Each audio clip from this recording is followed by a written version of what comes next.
Hello, everyone. Thank you for tuning in today. My name is David, here with For Our Future, and also here with Representative Fentrice Driskell, joining us today to give us our weekly update on the new happenings in Tallahassee, specifically with the legislative session. So really glad to have you here today. Thanks for joining us. How are you? Thank you for having me, David. Well, if I'm honest, I am just a little bit tired. Last night, we were on the floor until well past midnight debating House Bill 5, which is the 15-week abortion ban. And I know that we'll talk about that as we get into the show. But my goodness, it has been an action-packed session, and we're all up here working very hard for our constituents and for the entire state of Florida to try to keep them healthy, prosperous, and safe. Awesome. Well, definitely looking forward to hearing about what's going on, and we've certainly seen a lot that there's a lot of folks going up to Tallahassee to make their voices heard, and so of course that's a super important issue. I kind of wanted to just sort of get started for folks that aren't familiar with all their representatives around the state, just to really ask, what are some of the ways that, or what got you into public service to run for office, and I guess what's the earliest memory you have of impactful government and the importance of having people that are going to be good representatives? Sure. So I grew up in Florida. I'm a product of Florida's public schools, attended public school in Lakeland all my life. And what got me interested in politics was in 11th grade when I took AP Government and Economics. Actually, before that, I thought maybe I would be an engineer, but I took those courses and it completely changed my life. And I had a teacher who invested in me. He saw that I was, very interested in the subject matter and I was really good at it. And he could see that spark in me, and he encouraged me to participate in youth and government programs with the YMCA and Model United Nations. But the one that changed my life was Florida Girl State, and it's operated by the American Legion. It's a competitive program. So you have to write essays and do speech competitions. And then if you're chosen, you get to go to Tallahassee with around 300 other girls from all across the state of Florida. You stay in the dorms at Florida State and you learn about government at every level. And I was hooked, and I was elected governor of Florida's Girl State. And I got to meet the governor at the time, who was Lawton Chiles, the last Democratic governor we've had in the state of Florida. And it changed my life. And I said, you know what? Someday I want to be in a position to impact people's lives in a positive way. And I decided at that young age of 17 that someday I would hope to, it would be my dream to be in politics. My first memory of impactful politics also came at around that same time in high school. I used to volunteer on the campaign of Polk County Commissioner Marlene Duffy Young, who was one of the first, if not the first woman to serve on the county commission in Polk County. And she was just amazingly smart and strong and stood up for good progressive values. And I thought, this is someone I could model myself after. And it just felt so good being able to help her, going door to door, supporting her at campaign events, whatever it took to have her voice representing us in Polk County. Awesome. Well, definitely thanks for sharing, and actually getting into and launching a campaign and actually being in office. What was your first experience actually getting involved and being a part of the government in Florida? Well, like I mentioned, volunteering with Commissioner Young, who since has passed away, that was my first experience on an actual political campaign. I'd done lots of student government campaigns. I mean, it's just like fun stuff. And in fact, most of what I learned in student government has helped to prepare me for this in real life. But I decided to run for office in around 2016. You heard that I'd had that dream since I was 17.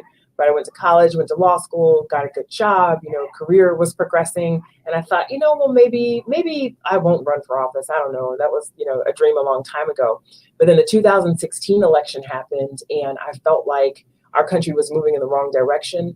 And conversations were becoming so vitriolic. It was as though everybody was just backed into their corners and we couldn't even have real discourse anymore. And that was troubling to me because I think it's so fundamental to a democracy for people to be able to have their voices heard. And I felt like there were forces trying to turn our country back to a time where just, whether it was with civil rights or immigration rights, women's rights, you pick it, I was not happy with what I was seeing in our country. And so I decided to run for office. So I started attending campaign schools and just learning how to be a candidate, and finally ran in 2018. And I've been elected serving in districts in North Tampa ever since. Awesome. Well, pivoting to the current session, of course, that's got a few weeks left in it. Wanted to ask, of course, what is your feeling going through in this 2022 session? And effectively, what's new this week in Tallahassee with session? So we knew that this was going to be a big session because we're going through redistricting right now. And so redistricting is the process, as you know, that we go through every 10 years. Every 10 years in the United States, we take a census and we look at population growth and trends, et cetera. And then we have to redraw our district lines and boundaries for our state, Senate, and House maps, and then also for our federal congressional maps. So we're going through that process. It's a once in a decade opportunity. And many people serve in this legislature and never have the chance to even touch redistricting. So I feel honored to be here at this time, representing my constituents and making sure that Floridians' voices are heard in this process. So I knew that that was going to be big and kind of like a dominating theme. And so far it has been. A couple weeks ago, we voted on the new House map, the state House map. The Senate voted on its map, and now it's just all about the congressional redistricting map. Some people may recall that a few weeks ago on the eve, or maybe about close to a month ago, on the eve of Dr. Martin Luther King Jr. Day, the governor dropped his own congressional map that would take Black representation down from, reduce it by a district in Florida, which is blatantly unconstitutional under the Federal Voting Rights Act. And he continues to try to insert himself in this process and take away minority representation. So that to me is one of the biggest themes this legislative session. In terms of how I feel at this point, and I know we're going to talk about some of these bills, some troubling bills very specifically, but it's that point in legislative session where all the bad bills start to roll and they come super fast. And I think that's by design because it keeps us on our toes. It keeps us, having to weave in and out between committee meetings and then have to handle all of these really big bills. But I think it also makes it very difficult for the people to keep track of what's happening and to reach out to their representatives and senators and let them know how they feel. So I'm so glad that you're doing this web series so that people can stay in contact and really advocate for the changes they want to see in Florida. Yeah, absolutely. And I think, the awareness has certainly been here because, here in the Orlando area, there were buses of folks going up to Tallahassee this week. And I know that's been a huge part of the advocacy effort and keeping an eye on what's going on, what bills are in session, and how we can, at least in the least case, make our voices heard. And then, of course, onwards to make an impact and make sure that we either prevent bad things from passing or, of course, make changes that are able to get in. And that's been a big part of this week. And I know one of the big bills, and among some others, is the one thing you mentioned is HB 1557. I think it's now known as the Don't Say Gay bill. Could you tell us a little bit more about that and the impression you have of it? Sure. And what a timely discussion. Later this afternoon, I will hear that bill in the Judiciary Committee. But House Bill 1557, the Don't Say Gay bill, the actual title is Parental Rights in Education. But how misleading is that? Because what it does is it makes it such that in our schools at ages K through, it used to be primary school, but now they've amended it so that it's K through kindergarten through third grade. Teachers cannot talk about LGBTQ issues, cannot talk about sexual orientation. And if a parent feels like a teacher has violated that provision, they would have a cause of action.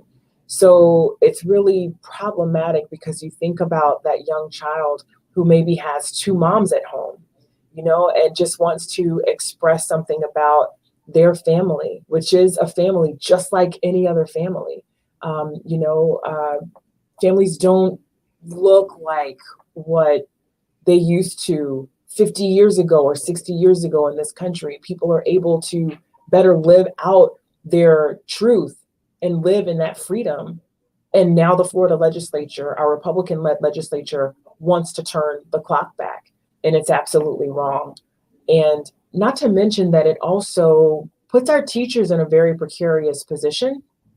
I think that we have, I say we, but I really do mean a Republican-led legislature, which, by the way, Republicans have controlled the state government. They've controlled the House since 1996 or 94, the Senate since 96, and the governor's mansion since 98. So as you look at what's happened to public education over all of these years, you see we have increasingly defunded it. We've diverted money to charter schools, some of whom are run by for-profit corporations. We have taken a lot of the joy out of teaching with high-stakes testing and other things that have occurred over the years. And now we put teachers who are supposed to be caretakers of our kids, their minds, their spirits, keeping them safe, and keeping them learning. We're putting them in a really bad position where now they can't even relate to all of their students in an authentic way. Yeah. And I think one thing that, myself and other folks have almost certainly wondered is the impact that this also has on teachers. Teachers of anywhere that are teaching in schools, could certainly be teachers with parents, same-sex parents. They have your own spouse. Are you able to, make the aside of, my husband baked me cookies today or something like that when it's going to clearly go into that realm? Are there any concerns about that? Is that something that's been mentioned, or is this just sort of a bill that's not really concerning the consequences that could come from it? Oh, I'm very concerned about our teachers. You raise really great points, David, right? Like, it's their lives too. So we're also saying people can't bring their authentic selves to work, which we know is not healthy for the teachers either. So this is just such a bad bill. And what it feels like, I keep using that term, turning back the clock. It feels like there are forces in Florida who want to turn back the clock, who wants to keep Florida in the last century. Well, you know what? I don't think that that's who we should be. That's not the future that we want. We are the third largest, most populous state in the nation. And we have some real decisions to make in terms of who we want to be and how we want to lead in this country. Well, HB 1557 is, of course, just one. And of course, we'll have more about it really after today, you'd suppose. But what are some other bills that are actively in session right now that people are, of course, keeping an eye on and that are driving people to Tallahassee to really speak on? Well, one of the biggest ones is House Bill 5, and that is the 15-week abortion ban that is modeled after a similar law that passed in Mississippi. Mind you, Mississippi has the worst healthcare outcomes in these United States. And so Florida is modeling an aspect of its healthcare system off something that Mississippi did. Now, the proponents of the bill would tell you that this is about reducing infant mortality. It's about the funding that they're also trying to invest in Healthy Start, but that is so disingenuous. Healthy Start was not even contacted or consulted when they were included in this bill. What the bill proponents are trying to do is soften this extreme bill that they've put forward.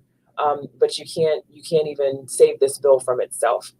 Everybody knows that Roe v. Wade is the law of the land when it comes to abortion access for women.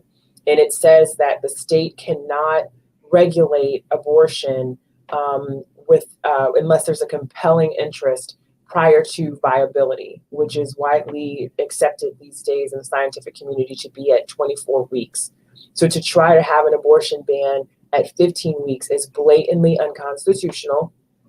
The bill sponsors admitted in their, in questioning and debate on the floor that they are trying to set up a court challenge to Roe versus Wade. They're trying to get it overturned. We already know that the Mississippi law is in litigation and is being heard at the Supreme Court. So Florida's legislature absolutely could have waited to see what happens with that case before we wasted taxpayer dollars in hearing this bill. And the thing about this bill that is most problematic to me is that the bill sponsors can't seem to recognize that abortion, when we talk about these issues, is not just about the potential life of the fetus, it's about the actual life of the woman as well. And everybody has different circumstances that they're going through. You never know what a person's going through and what choice they may need to make for their family. And we should trust women to make the choices that are best for themselves, their family, and that is a decision that should be between them, their doctor, and their God. And certainly saw a lot of people from Central Florida, among other parts of the state. I'm just here and familiar, going up to Tallahassee just on that issue alone, and got to see some really impactful stories shared, at the Capitol, and of course just online that was directed at this too.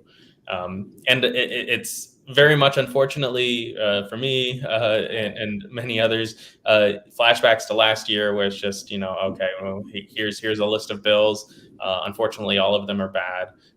But what are there any points of hope for certain pieces of legislation this session? Any items that you're working on that do have a chance, that we're really thinking that we can put our energies behind to see some positive outcomes coming from the legislative session this year? Yeah, I'd love to tell you about a couple of bills. So the first one is House Bill 1215. It's abandoned and historic cemeteries. Last legislative session, I was able to get a bill passed that established a statewide task force to look into the issue of abandoned Black cemeteries. Because what happened, Florida has a past. We used to be a slaveholding state, and there was grave discrimination against Black people, and sometimes even in death. And you would have situations where land would be sold and there would be a Black cemetery on it, and they would sell the land and then build things on top of it anyway, even though there were cemeteries. Really just tragic stories. And so there's the Zion Cemetery in Tampa that was reported on by the Tampa Bay Times, and I was like, I bet you this is an issue that takes place in other or that took place in other areas of the state. And sure enough, it's a statewide issue. So we established a task force to look into it and to come up with some best practices and legislation changes that we could make to try to help communities when they deal with these issues. And so then the task force met, produced its report, and now I'm carrying House Bill 1215 this year to try to put those recommendations from the task force into law and create an Office of Historic Cemeteries within Florida's Department of State so that we have dedicated state resources to help with these issues. In fact, in Tampa Bay, USF just put out a report yesterday that there are some 45 abandoned cemeteries in Tampa Bay, and 14 of them are African American. Wow. Yeah. How's that coming along in session? Have we gotten any updates on where it's at in the committees that you're working with?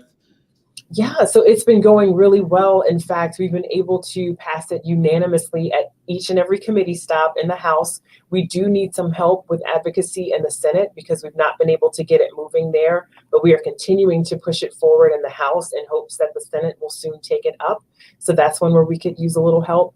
The other one that I wanted to mention to you was House Bill 1461. This is a driver's license suspension reduction bill. Oftentimes, Floridians get caught up in a debt cycle where they might owe the court fines and fees and costs. And if they don't pay those in full or on time, their driver's license gets suspended.